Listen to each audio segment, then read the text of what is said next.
بسم اللہ الرحمن الرحیم وبہ نستعین اما بعد معزز سامعین کرام السلام علیکم ورحمۃ اللہ وبرکاتہ۔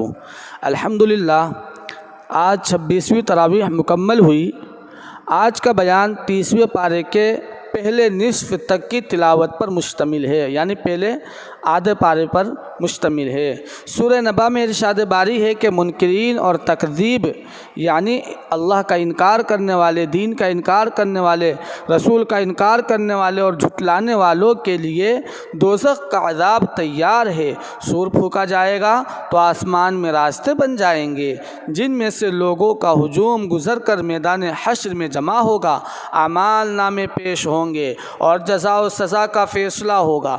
سورہ نازعات میں فرمایا گیا کہ قیامت کے دن کی درازی کو دیکھ کر لوگ دنیا کی زندگی کے وقفے کو صرف صبح و شام کی مدت خیال کریں گے۔ قیامت کی ہولناکی لوگوں کے دل ہلا دے گی۔ اس دن انسان اپنے کاموں کو یاد کرے گا اور پچھتائے گا، کیونکہ دوزخ دیکھنے والوں کے سامنے نکال کر رکھ دی جائے گی۔ اے نبی جی، مالدار اور صاحب اقتدار لوگ بے پرواہ اور مغرور ہوتے ہیں، اس لیے ان میں نصیحت حاصل کرنے کی صلاحیت کم ہی ہوتی ہے۔ ایسے لوگوں کے مقابلے میں غریب و مسکین لوگ جلد ہدایت پا لیتے ہیں۔ اس لیے اے نبی جی صلی اللہ علیہ وسلم، آپ ڈرنے والوں کی طرف توجہ دیں کہ وہ پاکیزگی حاصل کریں۔ جب شور قیامت اٹھے گا اس دن ماں باپ، بھائی بہن، بیوی اور بیٹے کوئی کسی کے کام نہیں آئیں گے۔ ہر ایک اپنی فکر میں لگا ہوگا، نیکوکار خوش اور بدکار سیاہ ہوں گے۔ آگے ارشاد باری ہے کہ قرآن فرشتہ عالی مقام کی زبان کا پیغام ہے، یہ شیطان مردود کا کلام نہیں۔ اے لوگو، پھر تم کدھر بھٹکے پھر رہے ہو؟ تمہیں سیدھی راہ اختیار کرنی چاہیے، ورنہ قیامت کی ہولناکیوں سے تم نجات نہیں پا سکتے۔ کیا معلوم کہ قیامت کی ہولناکیاں کیا ہیں؟ سنو، اس دن آسمان پھٹ جائے گا، قبریں اکھیڑ دی جائے گی، تارے جھڑ پڑیں گے اور دریا اور سمندر سب ایک ہو جائیں گے۔ ہر شخص کا کیا دھرا اس کے سامنے آ جائے گا۔ روز جزا بہت سخت روز ہوگا، اس روز کوئی کسی کا بھلا نہیں کر سکے گا۔ پھر ارشاد ہوا سورہ مطففین میں کہ ناپ تول میں کمی بیشی کرنے والوں کے لیے سخت خرابی ہے۔ لوگو، اس دن سے ڈرو جب قیامت میں اٹھائے جاؤ گے اور تمہارے اعمال کا دفتر لکھا ہوا تمہارے سامنے ہوگا، اور بداعمالی کے نتیجے میں تم دوزخ میں داخل کیے جاؤ گے، اور اس دن مومن کافروں کی ہنسی اڑائیں گے۔ ارشاد ہوا کہ قیامت کے روز آسمان پھٹ جائے گا اور زمین چٹیل میدان ہو جائے گی، اور مردے زمین سے نکال کر باہر ڈال دیے جائیں گے۔ ہر طرف اللہ کے حکم کی تعمیل ہو رہی ہوگی۔ نیک لوگوں کا حساب آسانی سے نمٹ جائے گا، جبکہ بدکردار اور بدکار دوزخ میں داخل ہوں گے۔ وہ دنیا کی زندگی میں سمجھتے تھے کہ خدا کی طرف لوٹ کر نہیں جائیں گے۔ ارشاد ہوا کہ جن لوگوں نے مومن مرد اور مومن عورتوں پر ظلم کیا اور توبہ بھی نہ کی، وہ دوزخ کا عذاب پائیں گے۔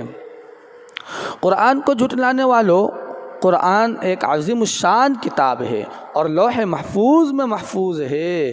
قرآن حق کو باطل سے جدا کرنے والا ہے۔ اے باطل پرستو، تم کو تھوڑی سی مہلت ہے، بہت تھوڑی۔ ارشاد ہوا کہ اے نبی جی، اپنے رب کی تسبیح کرو اور یقین کرو کہ ہم تمہیں اس طرح قرآن پڑھا دیں گے کہ تم اسے بھلا نہیں سکو گے۔ تم تبلیغ دین میں لگے رہو، ہم تمہارے لیے آسانیاں پیدا کر دیں گے۔ ہماری کبریائی کے منکروں سے کہہ دو کہ ہماری تخلیقات کی طرف کیوں نہیں دیکھتے؟ افلا ينظرون الى الابل كيف خلقت والى السماء كيف رفعت والى الجبال كيف نصبت والى الارض كيف سطحت فذكر انما انت مذكر لست عليهم بمسيطر الا من تولى وكفر فيعذبه الله العذاب الاكبر ان الينا ايابهم ثم ان علينا حسابهم۔ ہم نے کیسا عجیب جانور اونٹ پیدا کیا اور آسمان کو بلند بنایا اور پہاڑوں کو کس طرح کھڑا کیا اور زمین کو ایک فرش کی طرح بچھا دیا، یہ سب اس لیے کیا کہ تمہارے کام آئے۔ سمجھدار ہو تو نصیحت پکڑو، ضرور ہم تم سے حساب لیں گے۔ پھر ارشاد ہوا کہ تم مال و دولت کی لالچ میں ایسے گرفتار ہو کہ میراث کا مال تک غصب کر لیتے ہو، نہ یتیم کی مدد کرتے ہو نہ مسکین کی۔ تمہارا پروردگار تمہاری طاق میں ہے۔ ہم نے انسان کو جسمانی ہمت کے ساتھ ایسی صحیح سمجھ عطا فرمائی ہے کہ وہ بدی سے بچ سکے اور پرہیزگاری اختیار کر سکے، تو جس نے زمین کو پاک رکھا اس نے فلاح پائی، اور جو نفس پروری میں لگا رہا وہ خسارہ میں رہا۔ ارشاد ہوا خیرات و صدقات اللہ کی رضا حاصل کرنے کے لیے دینا چاہیے، نہ کہ احسان کرنے اور حصہ پانے کے لیے۔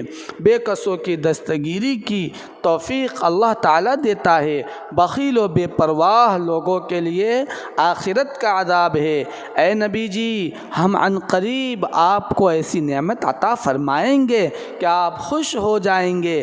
اگر عطائے نعمت میں دیر ہے تو اس سے آپ اس غلط فہمی میں نہ پڑیں کہ ہم نے آپ کو بھلا دیا ہے۔